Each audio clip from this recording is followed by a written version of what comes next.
but Clearbit is very good at identifying this. Once we get to that point, we can take this email, say like this email, or we'll even try a different email. I'll show you a couple. But we could take this and we can go try to verify this. So there is a website called Email Hippo. You can go to tools.verifyemailaddress.io, and all you have to do is type in an email address here. Sometimes you can get false positives if they're good or bad. Here, I typed in this email address a couple of times and just got a bad result. This is an email address that does not exist. Now, let's try an email address that we saw, info@tcm-sec.com. See if it works. Result is okay. So it says, yeah, this email address works. So we're verifying that this is up. So say that you get somebody and you see that they have a potential email address, you can come here and try to verify it first and see if it works before you go fire off an email. You don't even have to fire off an email. You don't have to do anything or interact. So this is the benefit. Like if you're from a sales perspective and you're doing OSINT here, this is the benefit of not having to email, waste your time, get it rejected. You can come in here and just validate. If you're doing an investigation, you don't want to interact with the person or company that you're investigating. You want to come in here and just verify without any interaction. This is the way to do it. Same thing with this website here, emailchecker.net/validate, email-checker.net/validate. Say, hey, checking the email. I put the same email address here. You can see it says bad. We could try again with info@tcm-sec.com and see if that works. And it says okay. So again, this is doing a great job. There are possibilities of false positives. There are so many searches that you can do per month on these, I do believe. They have APIs, which is nice if you want to automate this or script this out. But I think this is fantastic. This is great stuff. Now, there are plenty of other ways to verify email addresses. In the next section, we'll talk about that even more as we talk about breach data. Because if somebody shows up in a data breach, guess what? That email address has been used in the past. If you look at something like a have I been pwned, which we'll talk about in the next section, and they show up, guess what? That person's email address has existed. So we're trying to verify if an email address exists, who that address might belong to, etc. Now, this has been from a business perspective. Some of this hunting down of emails may be more difficult to do if you're trying to find a specific individual. That's where breach data comes into play in a lot of this research. And what I'm going to show you in the next section, we'll try to hunt down individuals with maybe having loose pieces of information like a name or a username or something along those lines. Breach data can come in handy very, very well. So this is kind of scratching the surface. Now, there's one last thing I want to show you, one last little tip and trick. Do not underestimate forgot passwords. Do not underestimate them. Let's go to Google, for example. Right now, I am logging in under an account that is please don't hack me, sir, please. So it's please don't hack me, sir, PLZ, I do believe. I'm going to go ahead and try hitting next on that. Okay, so first of all, it said, hey, welcome. And what does this mean? This means that we have a valid account here. That's great. This is validating that this Gmail account exists. Here's something else. We can use this to tie to potentially another account or help validate. Say we know that this email belongs to somebody that's harassing somebody else. We don't know who this person is. They're using this spoofed email, but maybe we have a hunch or maybe we don't. Maybe we just want to try to get more data. You can come to forgot password and it's going to say, what's the last password you remember using? I don't know. Let's try another way. You come down here and it says, hey, let me make this bigger.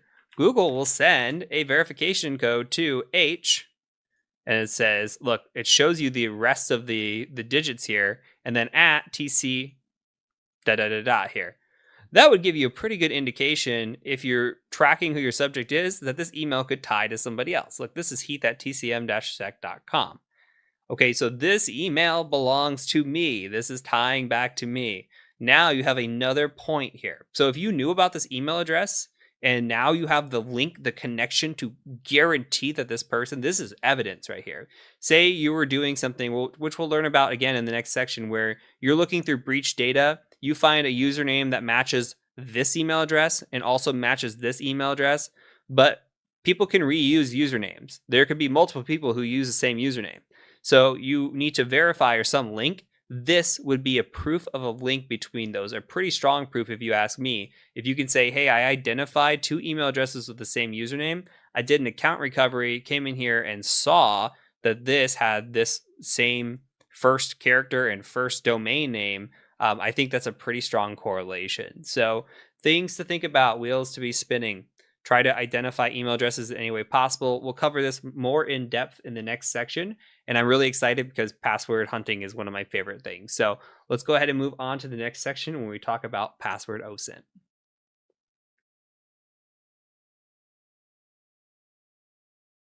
Okay, so I would like you to go out to github.com. And then once you're there, go ahead and just do a /h Maverick Adams, HMAVERICK Adams, and hit enter. And you can see me in my snazzy photo here. But what we're after is, I want to show you a tool that I wrote called Breach Parse, and we're going to walk through what it does. Now go ahead and click on Breach Parse. And you're going to see a bash script here and a little bit of a description. So you do not need to download this. Let me preface with what we're doing here. This magnet link, you're going to need a torrent, some sort of uTorrent or BitTorrent, and you'll need to download this. And it's also something along the lines of 44 gigabytes extracted. It's a huge file. So you don't have to do this. You can just watch and follow along. You are more than welcome to install this on your machine. I'm going to show you what it looks like. So I'm going to go out to my applications and my files here. And then I have put this into my opt folder. So if you come into opt here, and then I've got breach parse. If you come into this breach compilation folder, which is what we'll download, you're going to see that we have data here. Okay, so this data has a bunch of different data. It's got emails starting with 0, 1, 2, 3, 4, all these different ones. What's living inside of this is, if we can display it, is emails and passwords. Now you see these ones have weird symbols inside the emails, but there's a bunch of emails and passwords in here, like somebody at yahoo.com and their password is 1234556. Well, these passwords are coming from credential dumps. So we talked about it earlier about thinking about the, Equifax or the LinkedIn breach or Home Depot, all these big breaches that happen, credentials get dumped out. And guess what? They show up on the dark web and eventually they show up in these lists. So we utilize these lists, and we've got, if you click into this, just hundreds of files here, and again, 44 gigabytes. So what I did was I built a little tool that can search through this data and pull down names. So we could take a quick look at the tool and what it does. But basically what it does is you just put in the syntax, you search for something like @tesla.com, and then you specify, tesla.txt. And it's going to search through all of these files for @tesla.com. If you're more interested in the code behind it, you're more than welcome to read the code in here and see if some of the items that we've covered already with the bash scripting and the Python scripting kind of ring a bell. So what we're going to do is I'm going to come ahead and go into the terminal and make it a little bigger. And then I'm just going to change into that opt folder, breach parse. I'm going to run breach parse. So breach parse here.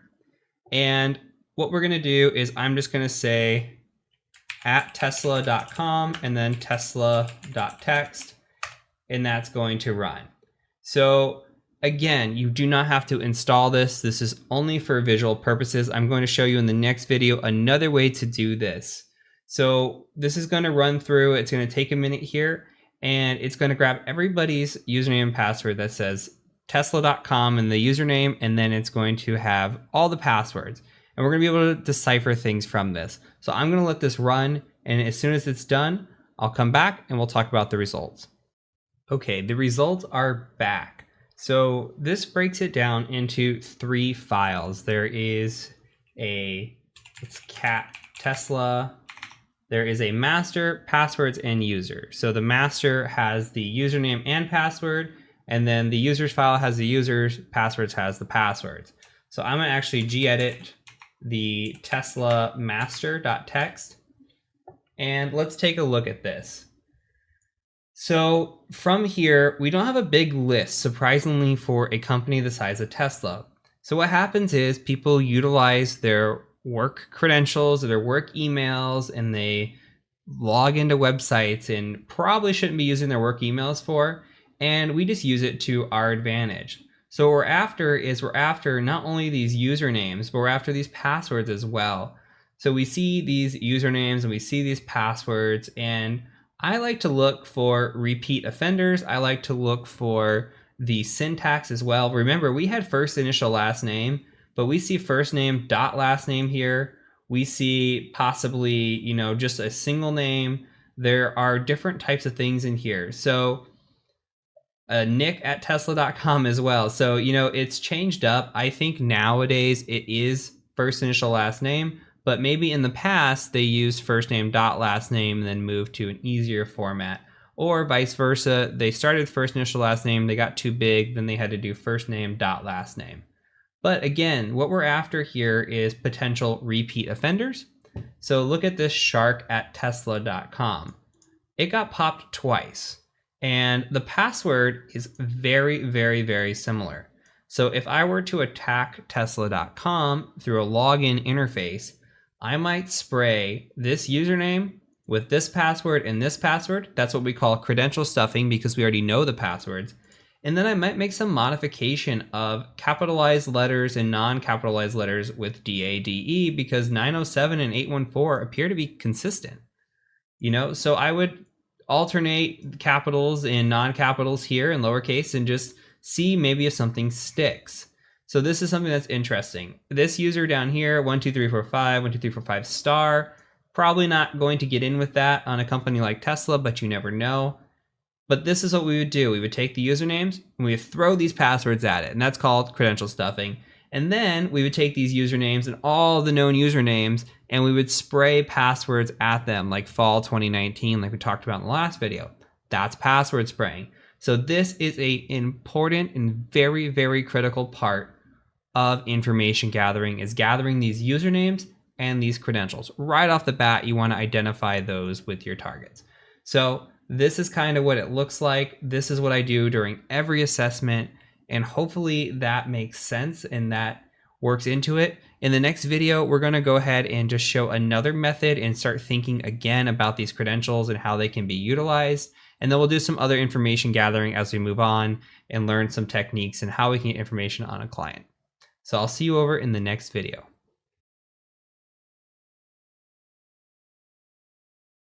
Okay, let's talk about hunting breach credentials and let's get hands-on. Now, before we get started, I know I stressed this in the beginning of the course. I'm going to stress this again. What I'm going to show you here could change. Now, I released a course about a year ago, which was on ethical hacking. We talked about breach credentials, and I utilized a website called WeLeakInfo. WeLeakInfo was then eventually shut down, and I got all kinds of emails saying, hey, this is shut down. I don't know what to do. There's more out there, okay? There's always more out there.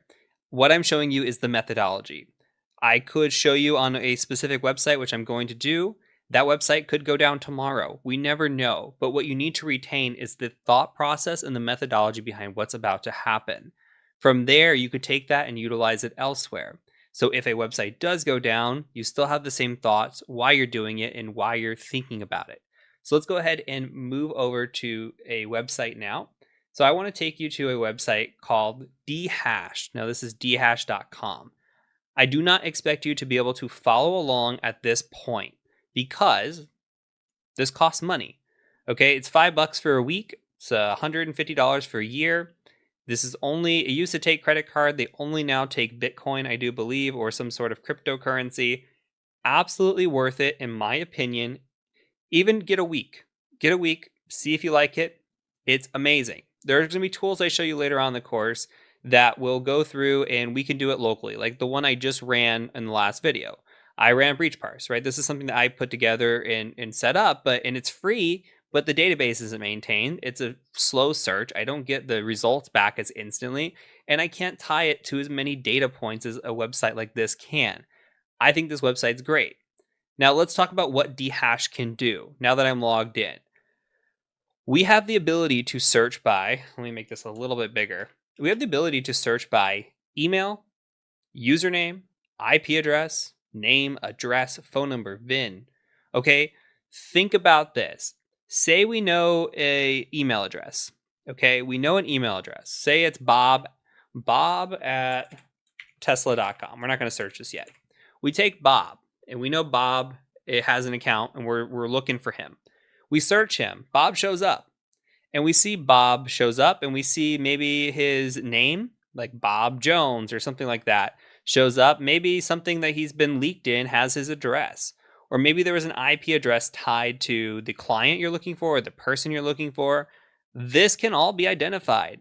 What if Bob has a username? It's like Bob Rocks 123.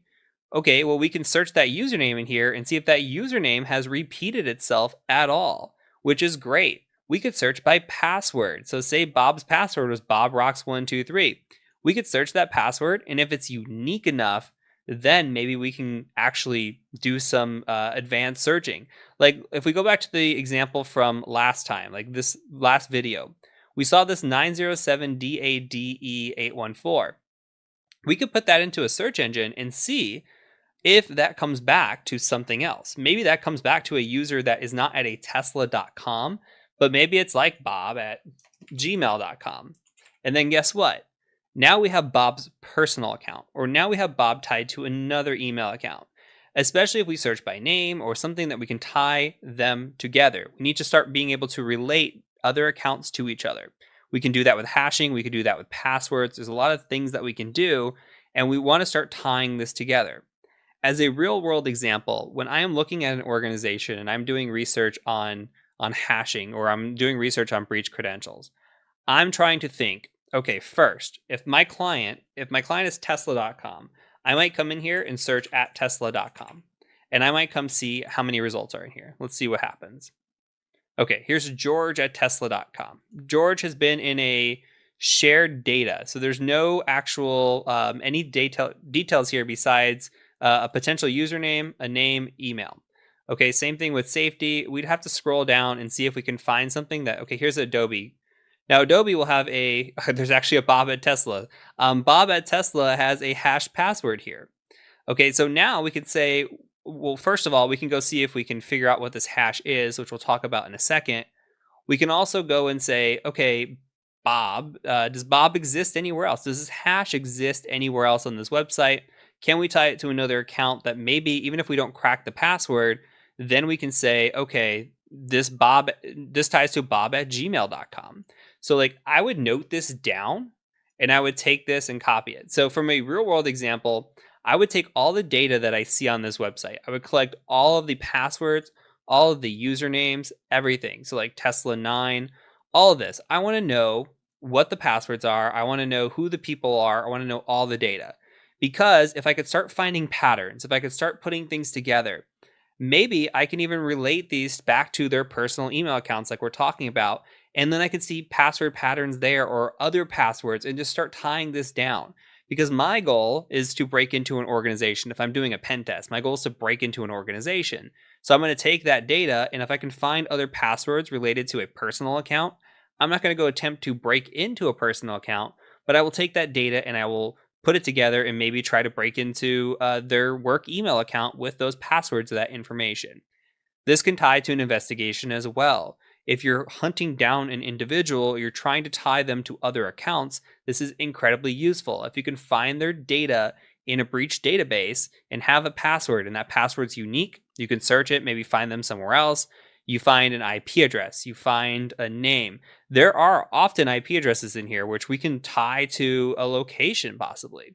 And see, here's that 9078 or DADE814. We could take this and maybe search it and see if it comes back anything. Who knows? Shark at Tesla. Okay.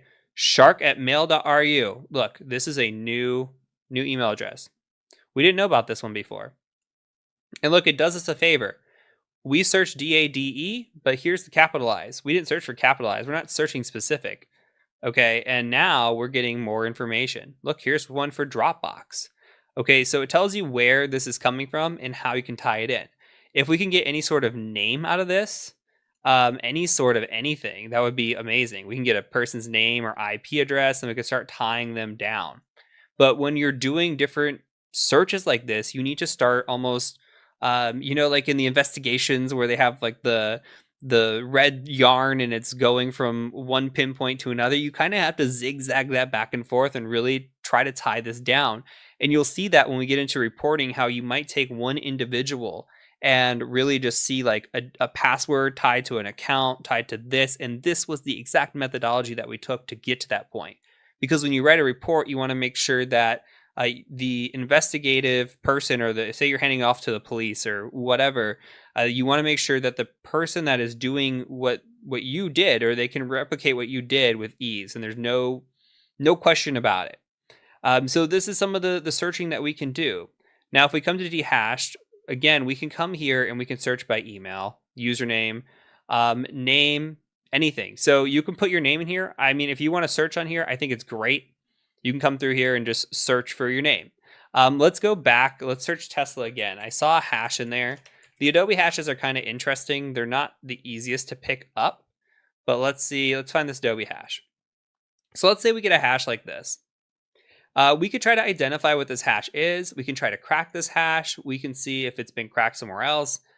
This hash, as of right now, we have no idea. But we know bob@tesla.com. We can maybe paste this in here first of all and see if it ties back to anything. And there's 22 results back.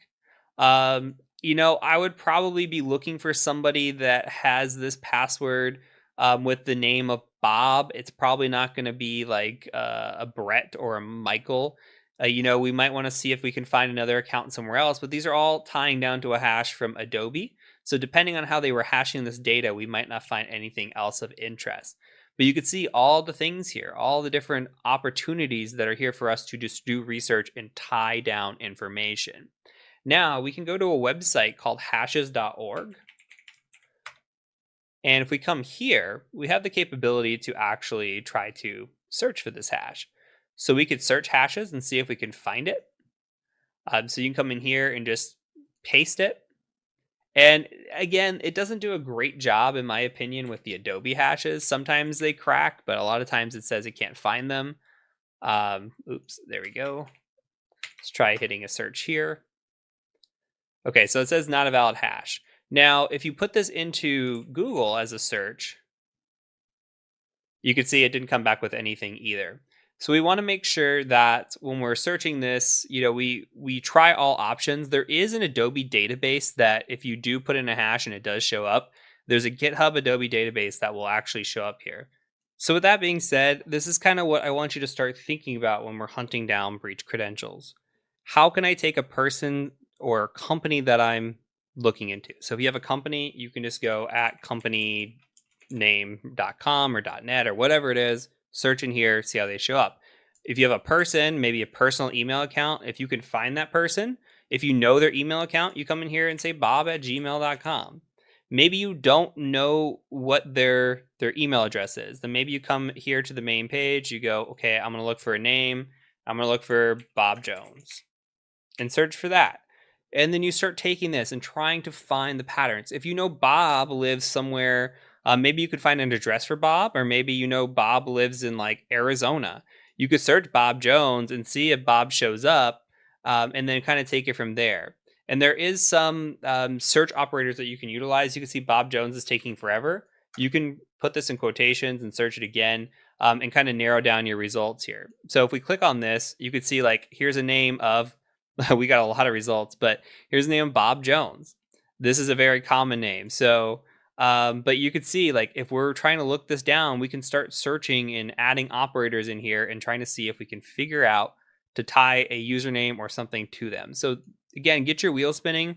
Don't rely on just dehashed, but just rely on thinking about this. This is the thing you should be thinking about. Again, dehash could go down tomorrow.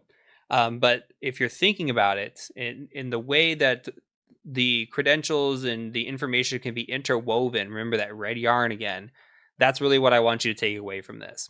So we're going to do another video on this. I'm going to show you some more, I guess, tools that are out there and some other things that you can do, offer alternatives to this, and then we'll wrap up this section. So I'll catch you over in the next video.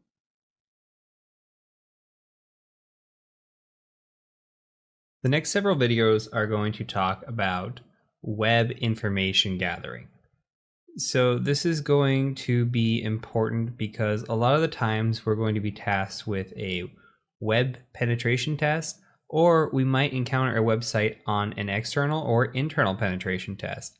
And being able to gather information and perform enumeration on those websites is super important. So what I'm going to show you throughout is how to gather some of the information passively that is out there. And then we'll talk about active methods that actually involve going out to the website and gathering information that way as well. So the first and most important thing, especially when it comes to websites or bug bounty hunting, etc., is that we need to identify what subdomains are out there. And you saw earlier when we were looking at Tesla, it had a scope of something like *tesla.com. This asterisk is a wildcard. This means that anything and everything is open to us in the scope, except it was out of scope in the subdomain range. Now, we can utilize tools to our advantage to discover these subdomains. Why are subdomains important? Well, we might run into something that is like dev.tesla.com, or we might run into a website that should have never been out there, right? Like the dev, or like testsite.tesla.com, for example, or we might find login forms.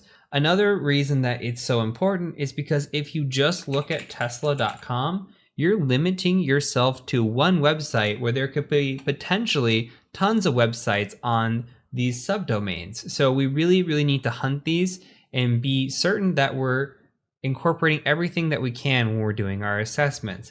So one great tool that I want to point out is a tool called Sublister. Now we need to install that. So let's type in apt install Sublister like this. Okay, and this will just take a second to get it all set up, and we will utilize this tool to get these subdomains.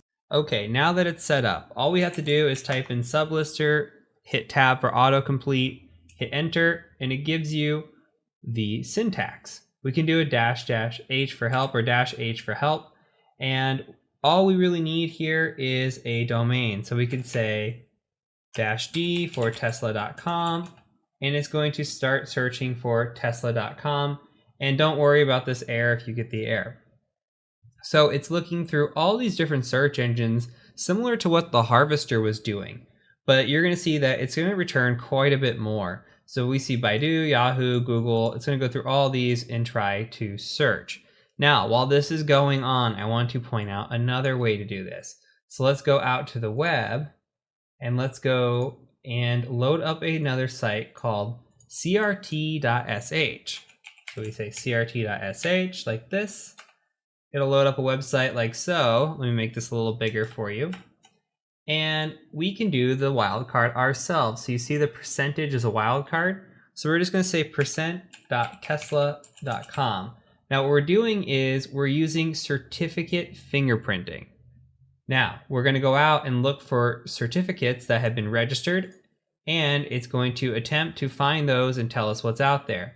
So you can see that we can find energysupport.tesla.com, gridlogic.energy.tesla.com, and we would scroll through these and try to identify all the different ones. Like SSO, single sign-on, that might be interesting. If I could find anything in here that's like vpn.tesla.com or dev.tesla.com, any sort of thing like that, I'm also interested in it. API Toolbox could very well be interesting. sso-dev.tesla.com. So these are the sort of things that we're after. And you see right now that we have different levels to domains. Like here you see that we have our subdomain, but what about a subdomain, like a fourth level of a domain? You see gridlogic.energy.tesla.com. So we can go deeper and deeper when it comes to these domains. And what Sublister is going to be doing right now is it's going to try to find just the subdomain. So it's going to look for third levels. It would not discover this gridlogic.energy.tesla.com.